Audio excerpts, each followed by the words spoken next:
Republicans finally found something to pass in the Senate that was going to help people. It was going to help people bring down the cost of housing, a housing bill, bipartisan. They were going to get it through. They were going to have Donald Trump sign it, and Trump sabotages it and maybe destroys his own party just months before the midterms. This was one of the few bipartisan affordability bills that Republicans actually could have campaigned on and said, look, we do something. And Trump said, no, we will talk about it. We also have stunning new reporting that even Donald Trump's own aides have privately admitted for the first time that he is declining. And a new book exposes Trump's bizarre, emotionally dependent relationship with a 34-year-old woman. It is wacky. We will also look at increasingly failed attacks on James Tallarico. They're basically going with he's gay or at least definitely not a man's man. I don't think that that's actually going to work. We will also talk about a lawsuit from the administration that may open them to scrutiny over January 6, 2021, the last thing they want at this point. It's a packed show. We'll see if we can squeeze it all in.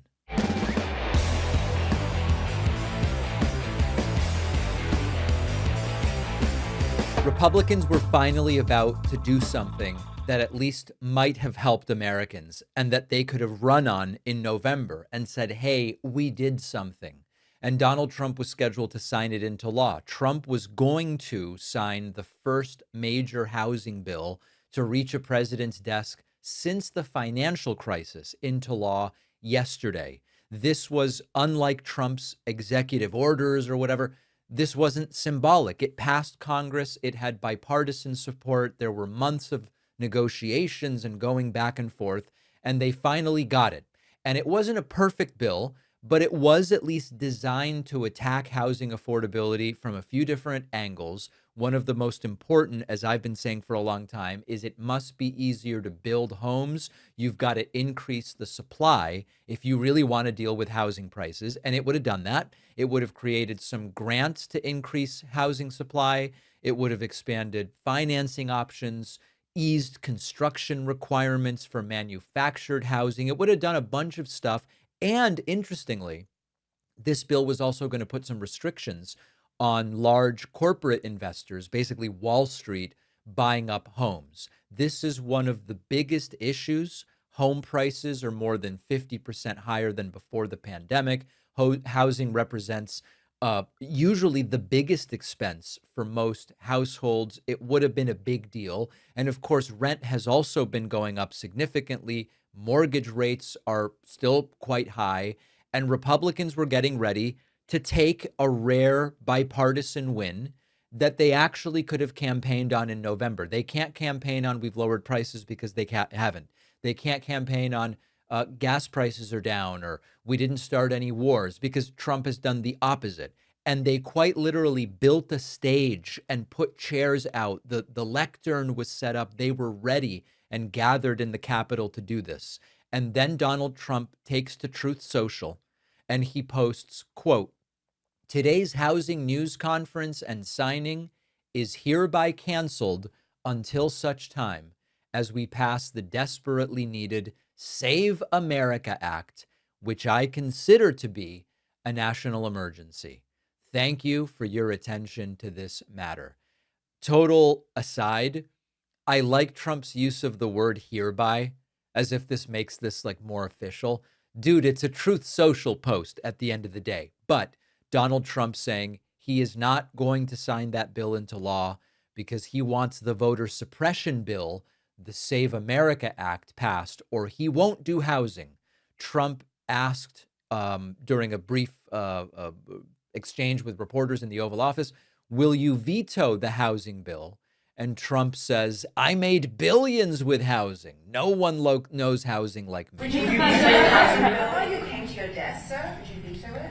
About what? The housing bill that you didn't sign today that came No, to your I desk. said I'm not signing the housing bill. I want to see what happens with it. Look, the housing bill is housing. I made billions of dollars with housing. I know housing better than anybody, maybe anywhere. It's all about the interest rate. Lower the interest rates, you can have all the housing you want. But you have to understand, I don't want to hurt people that own houses too. These people, for the first time in their lives, they have valuable houses. They become rich. I don't want to hurt them either. What you want to do is what good for everyone, get the interest rates down. This should be an ad. This is a campaign ad for Democrats. I am not going to do it. And I've made billions off of housing. Everybody else is struggling. We had a bipartisan bill ready to go, could have done something to ease the pressure upwards on housing prices. And Trump goes, I'm not signing that unless you give me my voter suppression bill. And I've made billions of dollars from housing. What a relatable thing to say. And he could be helping to address a major economic concern. And he goes, unless I get my voter ID bill, the Save America Act, which, by the way, doesn't have the support to pass the House and Senate, it's not going to happen. So think about what that means. They had not only something to deal with a campaign promise, but a bipartisan accomplishment. I mean, they had support from Republicans and Democrats. It was a concrete answer addressing an issue that voters regularly say, this is one of my top concerns, housing, the cost of housing. And Trump throws it away. And he doesn't even really cite a problem with the housing bill, although he alludes to one. He goes, well, if we were to lower the cost of housing, if you already own a house, you get hurt because your house goes down in value. Now, realistically, because it takes a while to build housing, all it might mean is that in some markets, people's houses might not appreciate as quickly. But then when they sell and want to buy a different house, that new house will also not be as expensive. So it all kind of works out as long as you're not completely upending the market. But they say, no, we're not going to do it. I would rather use this opportunity as leverage for this voter suppression legislation and squander an argument that Republicans could make for their own reelections in November. And he even kind of downplays it. He's like, it's of minor importance. What really matters are interest rates and the Save America Act. So it's an interesting example of Trump being forced to choose between campaign on having lowered housing costs or campaign on election rules that you want. And Trump chose election rules. And that's kind of revealing because it exposes that Trump's political strategy is not about, hey, let me convince people about what I've done. It's about making election fraud alleged the central issue. And I think that this is a major problem for Republicans because even though Republicans have had some success in convincing some voters we have a major voter fraud problem in the United States, most of the electorate knows that we don't have such a problem. We do have a housing cost problem. That's a real problem. And if you look at Trump's approval on the economy, 27%, according to the American Research Group poll we looked at earlier in the week, we see that people don't think Trump's doing a good job on the economy. And this was an opportunity. Now, if Republicans go into November without being able to say, we've delivered on one of the major concerns, and housing affordability is one of those, what are they going to run on? They're surrendering what is potentially a strong talking point. We passed a bipartisan housing cost bill. And so they will lose on the policy, but they will also lose the campaign message. And maybe the most remarkable part of all of this is Trump keeps saying, we've got to win these midterms. If we don't win these midterms, they're going to impeach me and all this stuff. And here he is denying his own party a win, which then they could use to say, here's a kitchen table issue. We did it. We delivered on it. He wants to argue about election laws and voter ID. Trump is becoming the biggest obstacle to his own midterm success. It's not that they had the bill and Trump goes, I'm not going to sign it. They deserve to get crushed. And we'll actually come back to that a little bit later. Donald Trump did go to the Capitol yesterday, even though he ended up saying, I'm not going to sign the housing bill. He did go to the Capitol and he met with Republicans. And a number of very strange things took place. One is that Donald Trump is now struggling to breathe. So this is not the political part of it, but here is Trump approaching reporters, and he is having difficulty breathing now. I have an idea as to what this is all about. Iran is making very big concessions. We'll see what happens, but it's been very, very, very powerful. Iran is making big concessions, and we'll see what happens. It's very powerful. He's having difficulty breathing and speaking. This is not like a big mysterious symptom. I think Trump's cardiovascular health is so poor that simply walking around and walking into the Capitol winded him to the point where he was struggling to breathe and speak. Okay, we then have a very interesting moment where Donald Trump is walking. He was there to speak to Senate Republicans. He's walking with Senate Majority Leader John Thune. By the way, yesterday I glitched. I had a glitch, nasty glitch. I referred to Mitch McConnell as Senate Majority Leader. He's the former Senate Majority Leader. John Thune is now the Senate Majority Leader. Thune clearly does not want to stop to talk to reporters. Reporters want to talk to Trump and Thune. Trump can't get away from speaking to reporters. If there's a camera and a mic, Trump wants to be in front of it. So he puts a hand on Thune, and then he stops to say, "We're winning the war by a lot."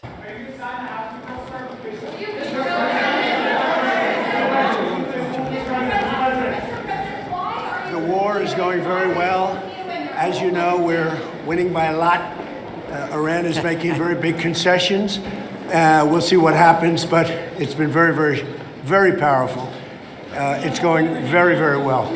So there is Trump, as you see in that moment, struggling to speak and breathe, but he wants the camera. He wants to get his message in front of these reporters. And Trump has an interesting trait, which is he believes that he is the most convincing, intelligent, charismatic person in the room, and that he can convince people of anything. This is why Donald Trump wanted to testify in his criminal trial, because he believes, I'm so convincing, I'm so smart, that I can outsmart the lawyers. I can get the best of them, and I can come away looking really good.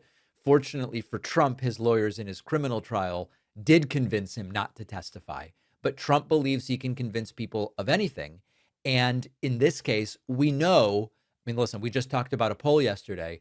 Only 25% of Americans believe that we won the war with Iran.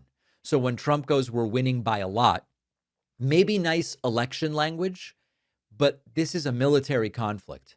And it's the classic hyperbole of Trump, where you take this really complicated issue and you make it a scoreboard. Who's got the higher score? And of course, Trump always has the higher score. That's the way it always works. Trump knows that he is losing. He knows he's lost leverage with Iran. He can't accept it. So he lashes out and he makes these grandiose, delusional claims about how much we're winning by. Trump, after the meeting with Republicans, says the meeting was great, although there were some people in the room that he doesn't really like. I think we had a really great meeting, and we're very proud of the party here. We like everybody really in the room. I don't like a few people, but that's okay. I think you know who they are. But I'll give you that information someday. Someday. But for the most part, we have a really well unified party, and I said it very strongly. We have the hottest country anywhere in the world. We're the most powerful. We're the smartest. We're the most respected. And we're the most good-looking as well. Years ago, we were a laughingstock all over the world. We had a terrible group of people representing us. Every leader, I just left G7, every leader, and we had a lot of people in addition to G7, as you know, came. Everyone said, what we've done in a year. He's off the rails now into other topics. But again, there's people in there he doesn't like. Someday I'll tell you who they are. He's teasing secret information that never arrives. Wait until I show you the 2020 election evidence. Sir, it's been 6 years and it never arrives. We're 2 weeks away from signing a new health care bill into law. That was July of 2020. We still haven't seen that bill. This is a rhetorical device that Trump relies on, and I would argue not with very much success. And if you've got unnamed enemies, that's always great for the authoritarian. You can keep your supporters engaged. There are enemies I know about, but there are also enemies I don't know about. And the mystery is sort of the point here. And then finally, Donald Trump saying, Iran is doing everything we want them to do. And of course, this is very much untrue. Very much untrue. And that's during a war. And Iran is being very nice. They're agreeing to everything that I want. and they have to. Otherwise, we just go back and do what we have to do. Thank you very much. If Iran were agreeing to everything Trump wanted, we wouldn't have a situation where J.D. Vance flies home from Switzerland after 40-something hours with no deal. We wouldn't be seeing the public disputes over the terms. And it just doesn't reflect reality. And as we're going to talk about later in the show, I am completely opposed ideologically to these theocratic regimes like Iran. I mean, I know that there's people out there going, oh, some of you people on the left are rooting for Iran. Of course not. But it is a reality that this horrible theocratic regime in Iran, which I've been opposed to for as long as I've known about it, has a bunch of leverage over Trump. They have, number one, the leverage that when the 60-day negotiation period would be over, people will be days away from starting to submit early ballots for the midterms. That would be a disastrous time for Trump to go back in if they don't do what we want. And so, unfortunately, I mean, listen, I wish it were true that Iran were doing everything that we want them to do. That would be great. It just isn't the reality of the situation. I never really thought sheets were something I would ever care about that much, but after switching to Cozy Earth sheets, I miss them when I'm in a hotel for the night. There's something about getting into a bed that is cool and comfortable that makes a bigger difference than you might expect. Sheets from our sponsor, Cozy Earth, are cool to the touch, soft but not slippery, and high quality but not too heavy. I've been using their bamboo sheet set made from bamboo viscose and designed to wick away heat and moisture from the body, and those keep me cooler at night. Unlike a lot of products that feel great for a week and then wear down, these really hold up. They're soft, they're comfortable. They've become one of those home upgrades that I notice every single day. Head over to CozyEarth.com and use my code Pakman for up to 20% off. The link is in the description. Concerns are growing that Donald Trump has entered a possible psychotic state. What is happening to Trump in the videos that I am about to play for you? And these are of significant consequence with regard to the priorities of the federal government right now. Trump is insisting about what is increasingly a fantastical series of claims about what happened at the reflecting pool. They took razor blades to 350 feet. It was a 150-foot slit, then a 200-foot slit, then a 300-foot slit. Now, with a razor blade and a knife, they made a slit that is 350 feet long. And Trump goes, we've got pictures of a guy bending over, leading a lot of people to say, dear God, what is he talking about? No, but the water looks great. But we will do the final fix-up. But just remember this. They took razor blades 350 feet. Coming from where he comes, they don't do that. They took, maybe a little bit. They took razor blades and knives, and they cut patches like that. 350 feet long. A lot of them are like a foot. They cut the lining. And there's pictures of the guy bending over. I don't know if anybody saw that, but there are pictures of the guy. And you say, who would do that? Maybe it's Trump derangement syndrome. You know, we fixed over 50 fountains and monuments in the city. The city is the safest it's ever been. The fountains now have Diet Coke coming out of them. Listen, it sounds fascinating. I would love to see video of that, which I'm sure they have since the reflecting pool is under 24-hour surveillance, right?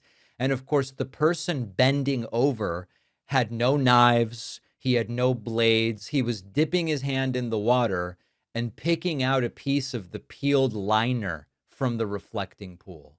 And one of the unfortunate things is that sometimes reality goes the opposite direction. The way you'd like to see reality go is things happen and then Trump reports them to us as the American people.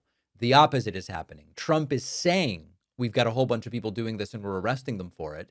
And so now the Parks Service and the Parks Police have been detaining people who simply are sticking their hand in the water or pulling out a piece of algae or pulling out a piece of the liner. I don't know if they're being arrested, they're being detained. We're going to try to figure it out. But it seems as though in order to placate the dear leader, they're figuring out who can we at least plausibly claim was doing something bad. And it's pathetic and embarrassing. Now, Donald Trump then, on one of the alleged vandals who made a slit in Trump's rubber, he says he's a big donor to Act Blue. He supports Hillary. He supports Sleepy Joe. It's all political what they're doing to my pool. One of the guys, he's a member or a big payer to Act Blue. He's a big Hillary supporter. He's a big supporter of Sleepy Joe Biden. This is a very political thing. But as I understand it, 6 are under arrest. We've got 6 arrested, and they're all nasty Biden donors. Now, I told you yesterday that the new one is, after a no-bid contract for $15 million to redo the reflecting pool bottom, and the algae coming back, and all of this mishigas, now we are paying even more to put fencing around the reflecting pool. And so a reporter says, is that going to be down by July 4th? Because kind of the whole point of this thing was, let's have it looking nicer for the 250th anniversary of these United States. And Trump does not really like the question. And will the fencing around the reflecting pool be down by July 4th, or is that going to be... The pool? Yeah. It's in great shape. No.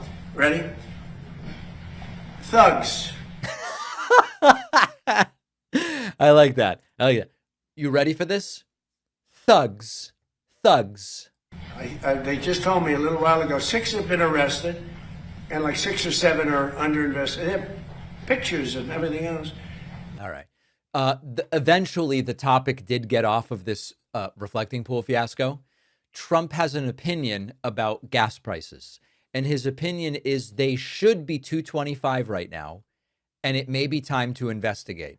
Of course, Trump's the one who should be investigating. Mr. President, earlier today, you instructed your Department of Justice to do an investigation for oil companies that you said gas prices were not coming down quick enough. That's right. You are concerned that there is price gouging going on, taking advantage of the prices, sir. Can you elaborate on that? So it's ExxonMobil, it's Chevron, it's Shell, it's BP, it's a lot of them. The gasoline or the oil prices have come down so much, and we are not seeing anything at the pump by comparison to what it should be. We should be, in my opinion, at $2.25 right now at the pump. And we're higher than that. And we are doing a big investigation on it, yeah. Trump should be investigated, quite frankly. We know why gas prices are up. Now, what Trump is claiming isn't even true. Gas prices are down. They peaked at $4.56 a gallon. They're down to $3.85. So that's a decline. And proportionally, oil prices peaked around $112. They're down to 70. Gas prices lag oil prices to some degree. I don't really see any major cause for concern as to the validity of the gas prices. The reason they're up at all is because of Donald Trump's war with Iran, of course. Now, Donald Trump is sort of cornered on this issue of affordability because he made such big promises that he couldn't possibly keep, especially after doing blanket tariffs and starting a war with Iran. So he's just going, affordability is fixed. We're doing great on affordability. Despite that, we're doing well with housing. But where we're really doing well is oil is plummeting and costs are coming down. Affordability, we're doing great.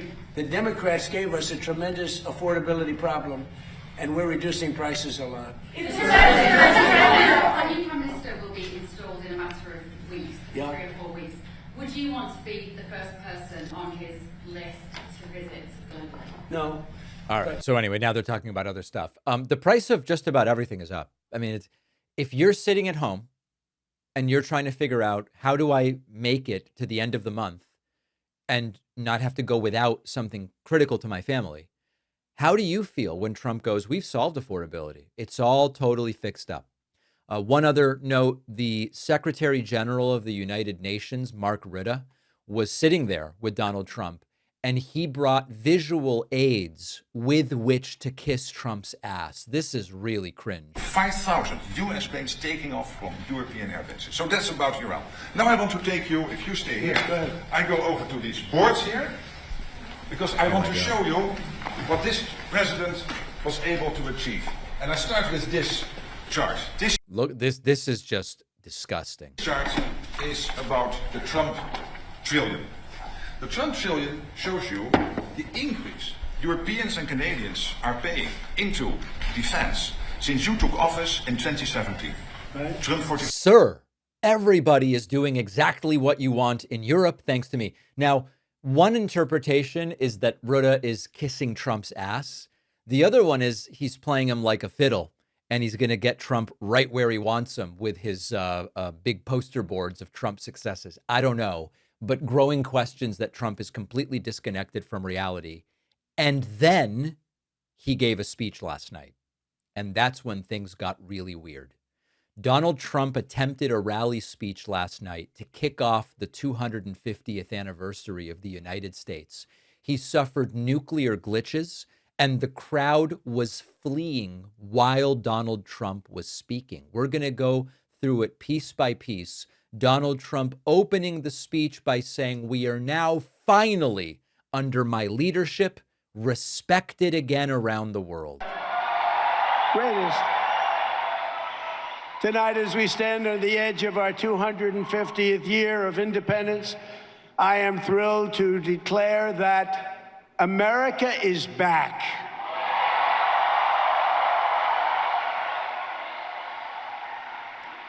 As you know very well, a short time ago, we were a dead country. We were dead. Now we're the hottest country anywhere in the world. We're respected by everybody. Nobody's laughing at us anymore. Unfortunately, that happens not to be the truth. And listen, Iran was able to withstand Donald Trump's ill-advised war. Algae was able to defeat Donald Trump. And we have the data. We've looked at the study. Pew Research Center, in its extensive study of global opinion, finds that the respect for the United States has collapsed globally. In some countries by double digits in a single year, a year and a half since Biden was president. The world is not pleased with what is happening here. Now, you could say, well, maybe you don't care about that, but to argue that finally we are respected is very much not true. Donald Trump telling numerous lies about the state of those negotiations with Iran. And he says something funny. He goes, no president has ever accomplished Iran not having a nuclear weapon. Obama did. And you tore up that deal, sir. Things, we're once again putting a thing called America first. And last week we signed a historic agreement to end the conflict with Iran, fully open the Strait of Hormuz, and accomplish what no president has ever been able to accomplish before. Iran will never have a nuclear weapon. That's done. The only little problem is that is completely untrue. And in fact, it's sort of funny to see Trump say it, because what we had under the JCPOA, also known as the Obama-Iran nuclear deal, was that Iran would not have a nuclear weapon. And until Donald Trump got out of that deal when he was president, Iran did not have a nuclear weapon. Wasn't a perfect deal, but it was working to the degree that it could be expected to. It was working to the degree of what was in that deal. And Trump goes, it's got Obama's name on it. I'm going to get out of this one. Now, as is now a common theme with Donald Trump's speeches, people were just pouring out of this thing while the speech was still going on. Video shows copious audience members leaving while Donald Trump is speaking. They're bored, folks. Now the largest producer of oil and gas on earth, larger than Russia and Saudi Arabia by far combined. And under my most favored nation agreement on drug prices, we are delivering the largest. So as you can see, if you're watching, just a lot of people peeling off from the back of the crowd, and they're leaving. They're bored. They don't want to hear it. They're sick of the lies. At least hopefully some of them are. Not only did people leave while Donald Trump was speaking, another classic now, Trump glitching. Trump glitches at just about every single one of these. And this glitch really threw him for a loop. Our American ancestors fought and won the most vicious battles. That was a different glitch than a lot of the normal Trump glitches, because usually he immediately sort of twitches and then correctly says the word he's looking for. This one, you could see that vacant look in his eyes as he was looking at the teleprompter and going, wait a second, what is that word? So people left while he was speaking. He glitched. Cool. Now back to the substance. It was basically just recycling the same old takes. Iran has no missile launchers and will have peace for the first time in 3,000 years. A little bit of an exaggeration. And thanks to the power and skill of the United States Armed Forces, today Iran has no Navy, no Air Force, no anti-aircraft capacity, no missile launches, no manufacturing, and their leadership has been obliterated. And for the first time in 3,000 years, we are finally going to have peace in the Middle East. We're going to have peace in the Middle East. A little bit of an exaggeration, just to pick one thing there, the missile launchers. Intelligence reports are that somewhere between half to 2/3 of Iran's missile launchers did survive the war. Trump, with some arithmetic problems, says he already cut drug prices 400%, 600%, 800%, which, as a lot of 11-year-olds know, thinking back to math class, as a lot of 11-year-olds know, is not really mathematically possible. We are delivering the largest reduction in drug price history, with price differences of 400, 500, and even 600%. Who would think that if you took down 0.5%, somebody said you were a genius, 400, 500, 600, 700, 800%? Nobody's seen anything like it. We had the highest drug prices in the world, and now we're going to be having the lowest drug. I put this math into my calculator and it started smoking and I had to throw it out the window. But I actually want to announce something today. I am hereby, I need to use the word hereby. I am hereby announcing that I'm cutting website membership prices by 1,300% today only. I told my team that we were doing this and they were like, we don't know what price that makes memberships. And I was like, I don't know. But if Trump can do it, we're cutting prices 1,300%. Donald Trump announcing a sort of strange, almost like a Hunger Games thing. Really, really weird. If you like fireworks,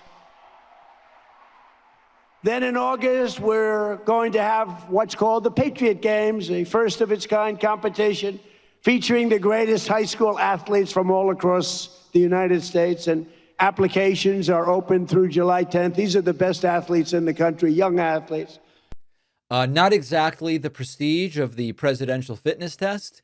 I don't know if they will be fighting to the death and whether Dana White will make millions from it like he did from the UFC fight, but a very unusual announcement for a president to be making. So listen, he hasn't done these speeches for a while, and I think we're seeing why. He's more boring than he ever has been, and people are leaving in droves. He's glitching in a more notable way than he has before. And at the end of the day, it's the same old speech. Someone was telling me yesterday that Donald Trump is planning to give a speech on July 4th. I don't know that anyone's going to watch that crap. 4th of July, holiday, cookouts, pool parties, some really good World Cup games on that day, and Trump will probably be 2 hours late and speak at like 9 p.m. I don't think anybody's going to watch it, and for good reason. The David Pakman Show is an audience-supported program, and the best, most direct way to support the show is by becoming a member at joinpakman.com. You'll get the daily bonus show, the daily commercial-free show, and plenty of other great membership perks. Get the full experience by signing up at joinpakman.com. Fox News revealed a very interesting strategy that they're deploying against one of the rising stars of the Democratic Party, James Tallarico, who is the Democratic nominee for the Senate seat representing Texas in the U.S. Senate. It's not particularly sophisticated. Here is Jesse Waters, and we knew they were going to do this. Here's Jesse Waters talking about James Tallarico, the Texas state representative, who's now the Democratic nominee, and see if you can sort of summarize the angle of attack here. And he spent the first month of the campaign trying to prove he loves meat. Not that kind of meat. I have questions. Okay. Is he a virgin? No. You don't know that. Does he own a gun? Does he own a gun? Has he gone through puberty? He's on puberty blocker. These are scientific questions. Does he have any controversial tattoos we need to know about? Yeah. And if he did, it wouldn't matter. Unless it was a KKK tattoo, then they'd be upset. But a Nazi tattoo, they're okay with. I think it's Tinkerbell. I think he's got Tinkerbell right here, Greg. Now, listen, glass houses, stones, you get it. We nominated a witch from Delaware. Oh, I remember her. Remember her? Or what about the porn guy, the black guy in North Carolina? That didn't go too Mark well. Robinson. Yeah. This is He looks like he's a like saint that. compared He's to a saint. Platter. This is black like Nazi. Tallarico in Texas is like nominating Don Jr. to run for mayor in San Francisco. So if you're trying to suss out the substantive argument here, there just isn't one. But the gist of all of this is Tallarico's definitely not masculine enough, and he may even be gay. This has been from the day that he won the primary. This has been their approach to him. And therefore, nobody should take him seriously. Now, if that's their strategy, it's kind of like good luck with that. What's kind of funny is Tallarico's really one of the most straight-laced politicians you'll find, like former public school teacher, openly Christian, talks about his faith, relates everything to Bible verses, and he's very calm when he debates conservative Christians. He quotes scripture even better than the people attacking him do. He doesn't raise his voice. He doesn't post inflammatory memes and insults to social media. He's just a disciplined, kind of measured public figure. And that is why I think this attack is so interesting, because Jesse Waters doesn't criticize Tallarico's arguments, Tallarico's political positions. He doesn't say, oh, Tallarico's totally wrong on education. As a former teacher, he's got education all wrong, because he doesn't have any substance with which to attack him. He doesn't debate Tallarico's view on healthcare. And in fact, Tallarico has sort of included Christianity as part of the explanation for why everybody should have some minimum level of healthcare. He doesn't even criticize Tallarico's interpretation of Christianity, which it seems as though Jesse Waters knows very little about. Instead, it goes into, is he a virgin? Has he gone through puberty? What about a tattoo? And we've seen this many times in MAGA politics, where there's a political disagreement, I guess, even though Waters isn't telling us what are the specific political disagreements. It's just like, this guy's wrong on everything. But it becomes a masculinity test. And if you support diplomacy over war, oh, you're weak. You don't want George W. Bush doing the war in Iraq? Well, you must be some kind of sissy. Remember that from decades ago? If you support protecting the environment, oh, you're so soft. You're so soft. If you're not projecting aggression, you're not masculine enough. And it's an example of how politics has stopped being about ideas. And for a lot of these MAGA types, it's about, can you perform a version of masculinity, a version that's pretty toxic, actually. Like, this is not a show about toxic masculinity. I can't think of the last time I've used that term. But the version of masculinity that people like Jesse Waters and Donald Trump promote, the Taint brothers and those people, they go, we're alpha. This is why a lot of the online MAGA ecosystem revolves around proving who's the toughest guy in the room rather than who has the best ideas. Because if you're loud, you're perceived as strong. And if you speak confidently, even if everything you're saying is wrong, you are interpreted as being smarter, even though you might just be arrogant. And that's how our vision of leadership gets mixed up with the idea that you're dominating other people. Now, the irony to me of all of this is that a lot of these traits associated with being more mature, like I'm patient. I'm humble. I have self-control. I'm thoughtful. They have recast those traits as just being weak. If you don't loudly interrupt people, well, you must be weak. If you're not putting insulting phraseology out there, you must just be a beta male. If you're not behaving like you're in a cage fight all the time, you're simply weak. And it's a worldview where politics starts to look like high school social dynamics. It's not governance. And Tallarico doesn't fit into that. That's absolutely true. He's a softer spoken guy. He's more thoughtful. He's religious, but in a way that doesn't turn his religion into a culture war. He's just kind of like a calm guy. And so they are struggling to engage with what he says. And that's why they go to this, is he masculine? I wouldn't be surprised for Jesse Waters to go, I bet that Tallarico can't even bench press some amount of pounds or something like that. But what I think the problem is, now I know that it's Texas, so I'm not totally sure to what degree this will work, but what I think is a problem for convincing a lot of voters in this way is that masculinity isn't really what's on the ballot. People want someone who can solve some problems. Will they believe that it's Ken Paxton, his Republican nominee opponent, who can lower costs and improve schools and reduce crime, protect rights? Or will they believe that it's Tallarico? Most candidates are not chosen by, or most winners, I guess better said, aren't chosen by whether Jesse Waters thinks that they're alpha. So they started with this strategy. I don't remember when the primary was, but when Tallarico became the nominee, they started with this he's probably gay kind of stuff. And it's been a while now, and they're sticking with it, which to me says they just haven't found anything else that's going to be more effective. Their strongest response to Tallarico, even weeks after he became the nominee, is to still be questioning, is he manly enough? You're not debating him. You're not challenging any single one of his ideas this way. You're just trying to be like the oldest middle school bully that there is, now with a job on Fox News.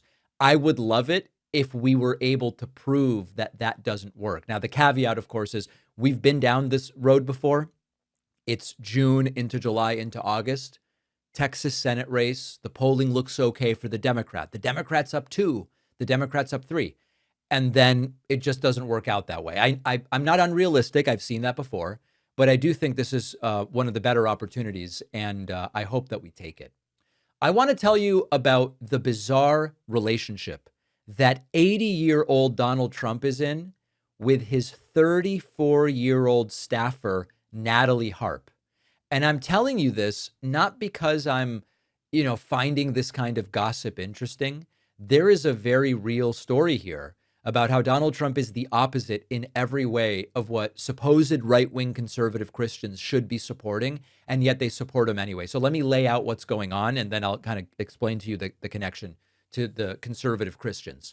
34-year-old Natalie Harp is sort of Donald Trump's right-hand woman. She's part of this increasingly small group of inner circle people who have direct and constant access to Donald Trump. She has influence over him. Trump is clearly dependent on her. Now, a lot of what we're learning is from the new book from Maggie Haberman and Jonathan Swan. It's called Regime Change, and it's about the second Trump term. And Donald Trump was actually caught bragging to other staffers, Natalie Harp loves me. She loves me as much as my wife and kids do, and she will never leave me. So this is sort of like pretty unhealthy language to be using about someone who at the end of the day is an employee of Donald Trump's. Now, Natalie used to be a TV anchor. Now she follows Trump around everywhere. She acquiesces to his every demand. She'll go and get Trump hats to hand out to people. She'll print stories from right-wing websites or print tweets that are positive about Trump and bring them to Trump to make him feel good. She reportedly is one of the people proposing a lot of the most whacked out things that Donald Trump posts to his Truth Social. Sometimes she's even kind of like drafting some of those posts, reportedly. And she also encouraged Donald Trump's makeover of the Oval Office, where he like covered more and more stuff in gold leaf and gold paint, which is a reminder that no matter how much money you have, you really can't buy class. But that was Natalie Harp's idea. And when Donald Trump was spending a lot of time in Florida at Mar-a-Lago, Natalie Harp would follow him around the golf course as he golfed, and she would read off of her phone positive tweets and news stories about him. So that's already pretty weird. As if everything I've told you so far isn't weird enough, she would also write Trump little love letters of a sort that she would scatter around Trump's personal spaces for him to find. And one of those letters from Natalie Harp to Trump said, "You are all that matters to me." Now, this is so wacky and weird that other Trump staffers agreed it was really strange. Trump's chief of staff, Susie Wiles, is quoted as saying about all of this, "Where am I?" And Secret Service considered Natalie Harp a potential danger to herself and to Trump, according to reporter Michael Wolff. Now, we do not have reason to believe, other than the fact that it's Trump, we have no specific evidence that Donald Trump is having a sexual or intimate relationship with Natalie Harp, although it sounds like certainly there's a level of intimacy there. But Trump started saying, Natalie is the only one who loves me as much as my wife and kids. All of you will go off and make money, but she will never leave me. Now, that's really, really weird. Let's get to what I believe is sort of the more relevant political story here. For decades, the religious right has told us character really matters, family values matter, sexual morality matters, humility matters. And in comes Donald Trump, who cheated on multiple wives, had children with multiple women, was connected to a porn star hush money scandal, was caught on tape saying you can grab him by the pussy. He doesn't go to church. He has no pastor. He claims to be religious as of becoming a political figure, but he doesn't go to church and doesn't have a pastor that he consults with or whatever. He has famously said he has never asked God for forgiveness. He's never said, "I'm sorry." That's a different story. And now we have this incredible report about an 80-year-old president, emotionally dependent at minimum on a 34-year-old staffer who leaves him notes saying, "You're all that matters to me." Imagine if this were a Democratic president. Fox News would be doing wall-to-wall coverage for months. They would call it inappropriate. They would question the influence of this 34-year-old. And they would go, who's really in charge here, Trump or the 34-year-old? They would question the marriage of the person. If it were a Democrat, they would question his judgment. Now, instead, Fox and the right-wing media ecosystem, silent, because these were never moral principles. I write in my first book, The Echo Machine, about how it's a waste of time to debate these moral principles with these people because they don't really care about them. They'll abandon them as soon as they were inconvenient. If they can wield them as political weapons or cudgels, cool. But then when they're inconvenient, they abandon them. And what is funny is that, I don't know if funny is the right word, but what's sort of ironic is that Trump really represents the opposite of everything the Bible says. The Bible warns against pride. It warns against vanity, against surrounding yourself with people who are constantly flattering you. And what we're learning is Trump is spending hours having positive stories and tweets read to him, printed out, surrounds himself with people whose jobs are basically telling him how awesome he is, and staffers are leaving him sweet nothings in notes around the office. So whatever is the full scope of this relationship with the 34-year-old that Donald Trump has, it is not the model of Christian humility that conservative evangelicals spent decades telling us we needed. And you need only go back to the 2016 Republican primary to realize that they never really cared about that, because for all of Ted Cruz's faults, he at least is playing the role of the modest conservative Christian far better, or at least he was in 2016, than Donald Trump is. And what was initially a significant amount of support from the evangelical community for Ted Cruz in that primary, as soon as it became clear that Ted Cruz was not going to win, the evangelicals went for Trump. And so we knew a decade ago that all of these values claims were basically BS. But look at what is now going on with Trump and this 34-year-old, as he is clearly estranged from Melania and potentially even to some degree from some of his kids. And the conservative, supposedly conservative Christian community, the evangelicals, they still have a very high level of support for Trump. That's why it's just not worth wasting our time arguing with them. If you like this show, I would love for you to get my Substack writing. Each day, I'll send you a rundown of what's on the show, what's happening, what matters, why.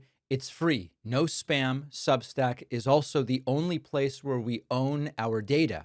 So if we get censored on social media or on any platform, Substack's going to be the only way I can tell you what is going on. Sign up now at davidpakman.substack.com. All right, this may be one of the most politically significant revelations that we've gotten about Donald Trump since he came back to office for this second term. There's this new book we talked about earlier by New York Times White House reporters Maggie Haberman and Jonathan Swan. And what it alleges is that Donald Trump's own staffers are now privately admitting something that I believe is major and that they were never admitting before, which is that, yes, Donald Trump is declining and he is seeming really old. And there's nothing wrong with that. He's 80. He's an elderly guy in rough shape. But there's been this culture of cover up around it. And a lot of the reason for others to be motivated to cover it up is that Trump decided to build his political brand around, especially for this return to the Oval Office, around the idea that Joe Biden was just too old, too tired, and too mentally diminished. He couldn't do it. He's sleepy Joe. He doesn't have the stamina. And now we have stunning admissions from within this book, from Donald Trump's own White House, that Trump isn't doing so hot. According to the book, some of Donald Trump's own aides started saying for the first time that Trump is seeming old. These are not bomb-throwing Democratic operatives or MSNBC commentators. Trump is around these people. They see Trump day to day. Their careers depend on protecting Donald Trump, and they are seeing what we are also seeing, and they are acknowledging it. The book also describes some specific changes that paint a pretty consistent picture. Number one, Trump is having trouble hearing. We've noticed that. Not a huge deal. Sometimes it happens as we age, but they pretend like that's not going on. We all saw the evidence where Trump goes, what, can you speak up? Melania's repeating the question to him. We would see it, but there are people who have acknowledged to Maggie Haberman and Jonathan Swan, Trump can't really hear well. Joint press conferences with foreign leaders, we noticed, have been moved to the Oval Office. Why? Because Trump can hear better in there, and Trump doesn't have to stand the entire time. This is another thing we've observed. The number of events at which Trump stands is significantly curtailed. Last night's speech, in fact, was rare for that reason, and it was a shorter speech than Trump has typically been giving. Aides are confirming to Maggie Haberman and Jonathan Swan, Trump needing to sit is part of it. Not a huge deal. He's 80 and obese. It makes sense he would want to sit. But they're arguing that that is not the case. Maggie Haberman and Jonathan Swan also write that whatever verbal filter Trump once had is completely gone, which can be interpreted a number of different ways. Sometimes that is disinhibition connected to cognitive decline. We don't know. And Trump aides also are reporting that Donald Trump is just way more tired than he used to be. And it's like, listen, he's falling asleep 2 or 3 times a week on camera. We've noticed it as well. The notable part is publicly, a lot of aides go, he's got so much energy, more energetic than ever. And in fact, they are acknowledging privately to Maggie Haberman and Jonathan Swan that no, he is really, really tired. Now, I do think it's important to mention that these are observations from people around Trump, and they're highly relevant for that reason. They are not diagnoses. Being 80 years old doesn't mean you have dementia. It doesn't mean you have a neurological condition. The book also doesn't claim that. But what the book does say is that if you're really close to Trump, you are now acknowledging a lot of what we see publicly, and they won't publicly acknowledge. Privately, they are acknowledging it. And I think that this has a major sort of significance when it comes to the political implications. We have had months of increasingly visible episodes, as we might call them. Trump, as I said, falling asleep, swollen ankles, made up and bandaged hands.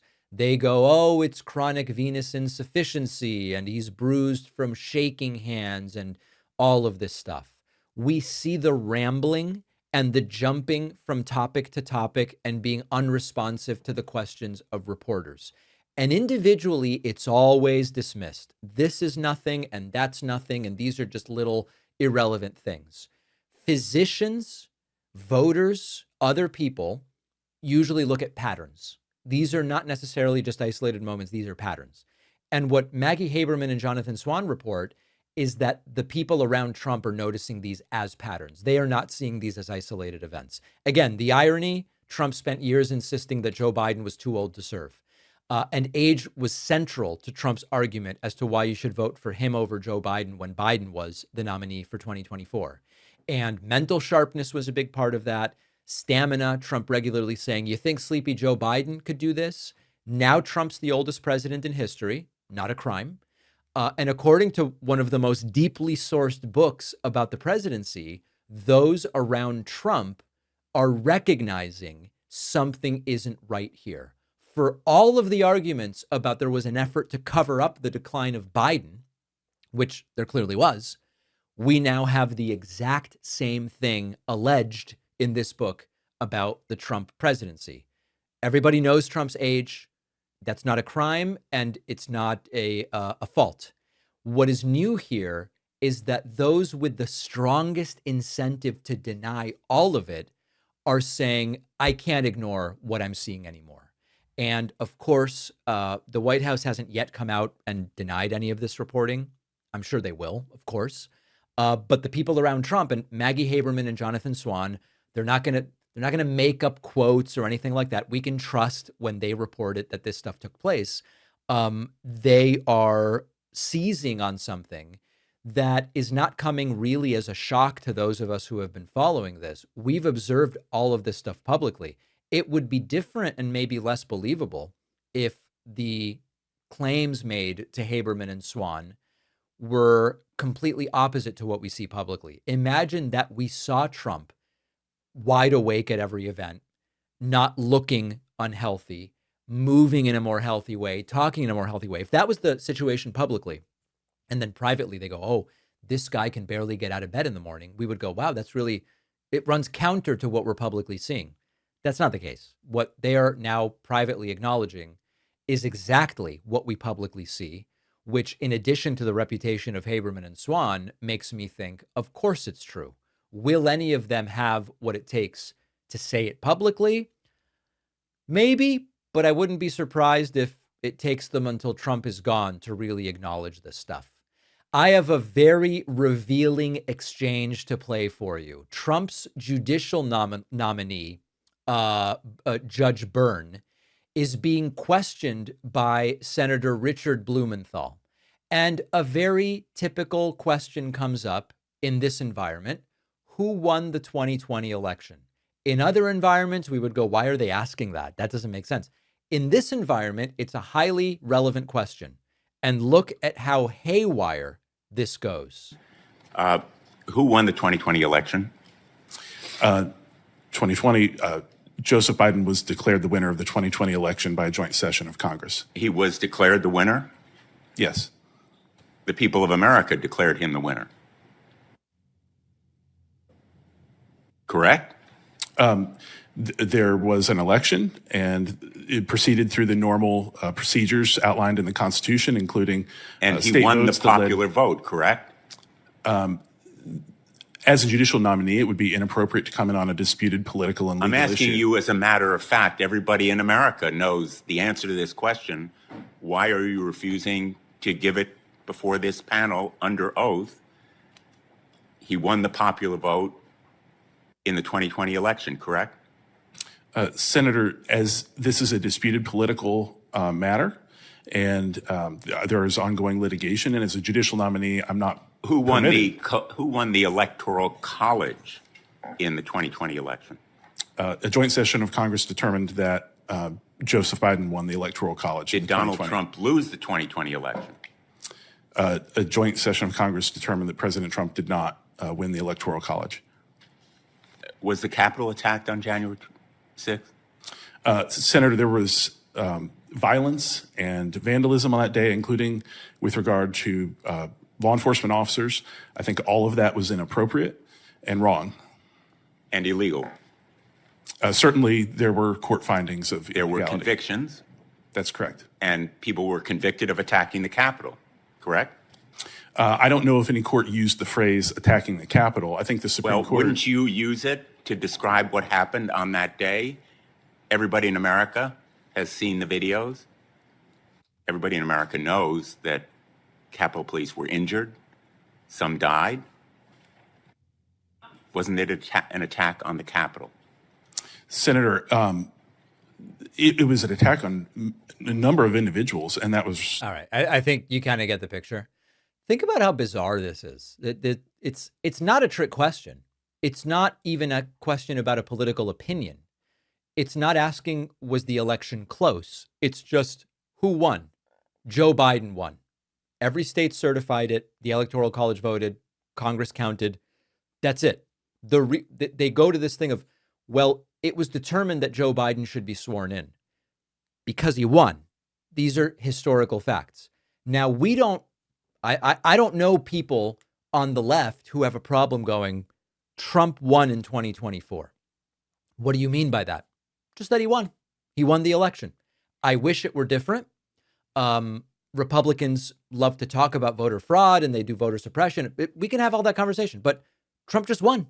The polling suggested Trump was going to win and Trump won. See how easy that is? They can't do it, or they won't do it because they would fail the loyalty test. Trump's nominees, Trump's allies, there are elected Republicans who do these verbal gymnastics where if you acknowledge reality, it's dangerous. Trump might be mad. He might pull your nomination. Joe Biden was declared the winner, like the winner materialized out of nowhere. No voters were involved. Nobody won. Just Biden was declared the winner like a phoenix rising over the horizon, apropos of nothing.